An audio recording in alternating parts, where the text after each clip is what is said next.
కూటమి అధికారంలోకి వచ్చాక రాష్ట్రంలో ప్రశ్నించే వారిపైన దాడులు జరుగుతున్నాయి, అక్రమ అరెస్టులు చేస్తున్నారు. మొన్న రాంబాబు గారి మీద ఇంటి మీద దాడి చేసి తిరిగి ఆయన మీదే అక్రమ కేసులు పెట్టారు.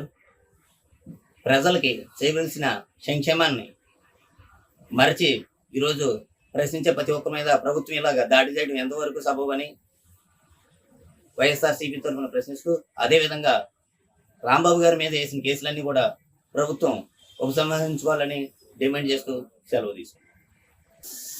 అధికారంలోకి వచ్చిన ఈ 2 ఏళ్ళలో కూడా రెడ్ బుక్ రాజ్యాంగంతో ప్రజల్ని భయభ్రాంతులకు గురి చేస్తున్నారు.